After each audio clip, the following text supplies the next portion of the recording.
Hello and welcome back. We're now going to look at the different settings that I said we'd look at. And the customization of some of the plugins. So we'll start in alphabetical order. Contact form 7. Settings, there isn't really very much to do here.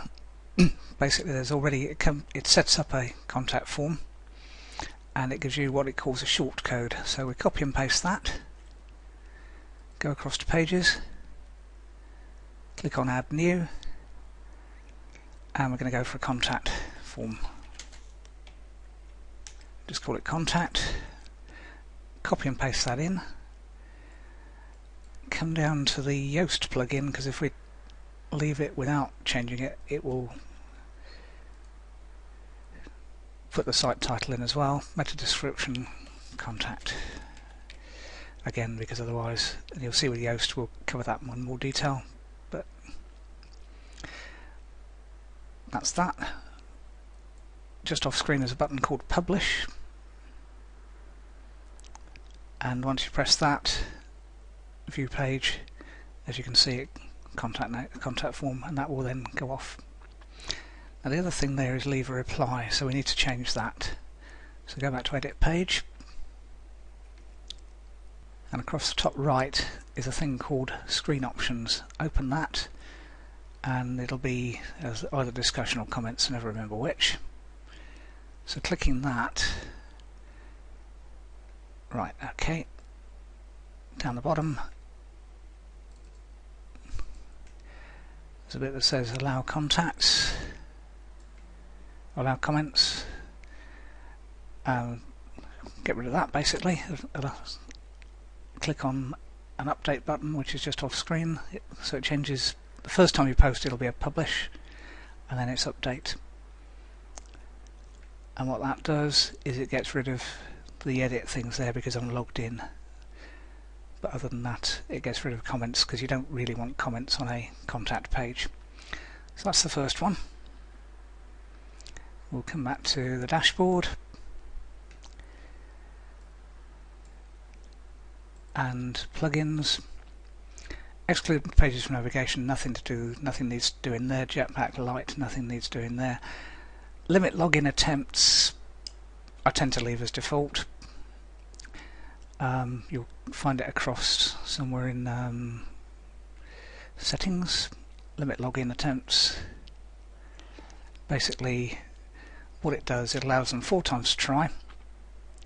If they haven't, this also applies to you, so you need to remember your password, but you should have that saved in your browser or somewhere safe.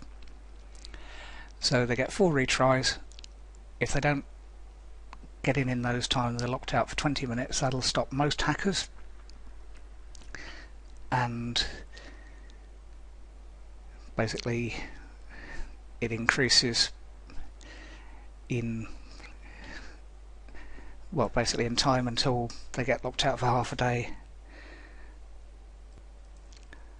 Sorry, for a day, and then the things reset after 12 hours. What you'll find if you, I find that box too scary, the email to admin, but you can do that and you'll get notified when that's happened. But basically it does its job and you don't really need to change in the defaults.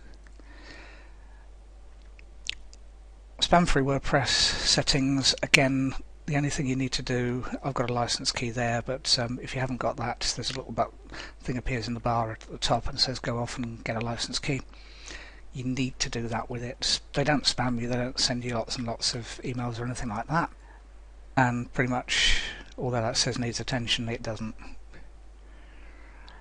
I don't really care about the stats on spam, as long as it's stopping most of it. So that's that plugin.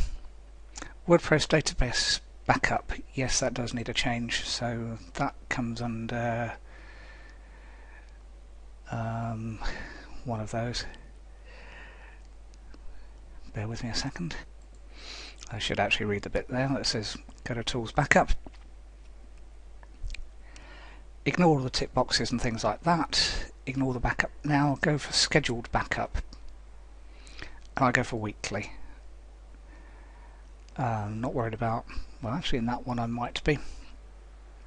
So if there's other things that it could potentially include, it will offer to include them, but it's quite intelligent. And what that will do is just, once I've set it up, once a week it will send me a backup. As you can see, schedule backup options saved, and it will send everything, which means if all went wrong, if anything needed to happen with WordPress, if someone hacked the site or anything like that, I've got a fairly recent backup. If you're changing your site daily, then put it daily. If you're changing it more often, twice daily or even hourly. But weekly I find is usually okay, and then I go back to my inbox every now and then and clear out all the old copies, because you don't need the old copies, you just need the most recent. So we're working our way down the list. Got as far as database backups. We'll come on to the other three settings. We'll probably spend the whole of the next video on WordPress SEO, and then we'll cover the other two. So see you in the next video.